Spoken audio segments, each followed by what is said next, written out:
Video को देखें ध्यान से, गुरुजी ने कितनी अच्छी बात कही है। बेटियां भिखारियों के घर पर पैदा नहीं होती, उस अमीर के घर पर पैदा होती हैं जो बेटी को दूसरे के घर दान देने के लिए तैयार रहता। बेटियां भिखारियों की संपत्ति नहीं है, बेटियां अमीरों की संपत्ति है। याद रखना, बहुत से धूर्त लोग, बहुत से कम बुद्धि के लोग किसी की बेटी को घर पर लेकर के आते हैं और उसके पिता का, उसकी माँ का इतना अपमान करते हैं। उन्होंने दिया ही क्या, उन्होंने किया ही क्या, क्या सम्मान किया हमारा। मेरे प्यारो, मैं निवेदन करूं, उस बाप से पूछना जो अपनी बेटी के विवाह के लिए 2 साल पहले से तैयारी करता है, रात और दिन एक कर देता है।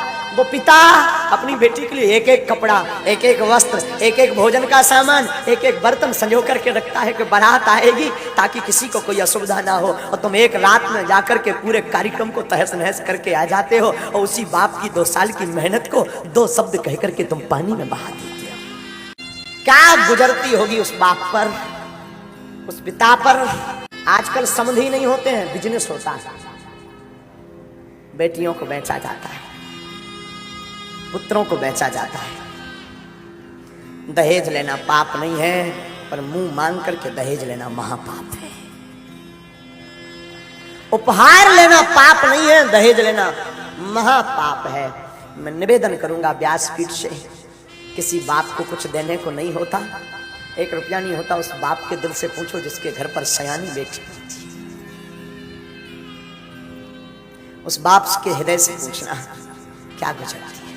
उस बेटी का दिल तो देखना। एक रात में वो अपना घर, जिस घर में 20 साल तक रही, कोने कोने में खेली चहचहाती रही, आंगन में रही, एक एक कोने में उसका सामान रखा रहा, और एक रात में सब कुछ छोड़ करके नए घर में आ जाती है। उस बाप पर क्या गुजरती होगी। हमने सुना है बाप का दिल इतना कठोर होता, किसी किसी का उसकी आंख में कभी आंसू नहीं आता, लेकिन हमने सुना है कोई ऐसा बाप होगा जिसकी बेटी की विदा हो, उसकी आंख में आंसू। बेटियां विवाह होने के बाद भी अपने पिता को नहीं भूलती। बेटियों का दिल कितना ऊंचा होता है ये तो क्या बताएं। बहनों का दिल कितना ऊंचा होता है। रक्षाबंधन का दिन हो, भाई के पास पहुंच ना पाए तो वो पड़ोस में, अंकल आप जाएंगे क्या, आप जा रहे हैं क्या, अंकल अगर जाना तो हमें बता देना। रात को ही वो सामान पूरा बना करके उसमें राखी रख करके पैक करके, अंकल हमारी माँ को देना, भाई को बांध दे। सबकी कलाई भरी होगी, हमारी भाई की सुनी ना रह जाए।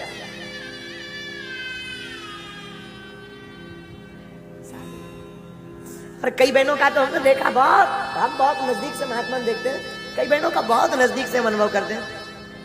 कई बहनें तो भाई बहुत दूर रहता हो या बहनें बहुत दूर, कोरियर कर देती हैं ताकि सबके बहनें आएंगी, सबके भाइयों के हाथों की कलाई पर राखी होगी, मेरा भाई सुनी कलाई लेकर के ना घूमे, वो पहले से भेज देती, फोन लगा दे, माँ रक्षाबंधन को बंधवा जरूर देना। बेटियां घर की प्रसन्नता है, बेटियां श्राप नहीं परमात्मा का दिया हुआ वरदान है।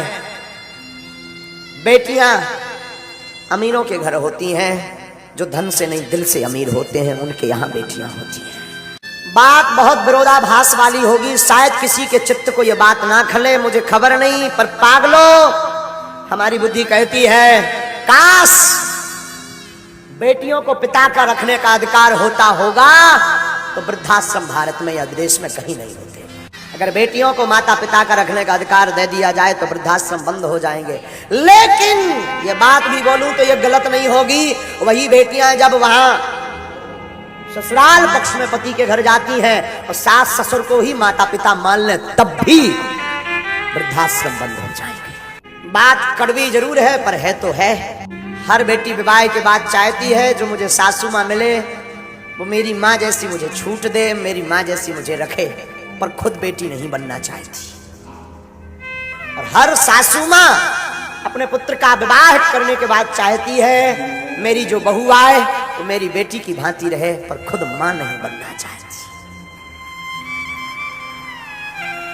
ये मोड़ खत्म हो जाए, ये रुकावट दूर हो जाए तो पागलों इस व्यासपीठ से भरे मंच से हनुमान जी के चरणों की शपथ खा करके कहते हैं घर घर नहीं घर स्वर्ग होने लगेगी। फिर हर घर में महाभारत नहीं, हर घर में फिर राम महोत्सव होने लगेगा। कि क्या गुजरती होगी बेटियों पर। एक घड़ी पुत्र नहीं आते हैं जब तबीयत खराब होती पिता की। बेटियां दूर रहते भी फोन लगा लेती, पिताजी कैसे हैं।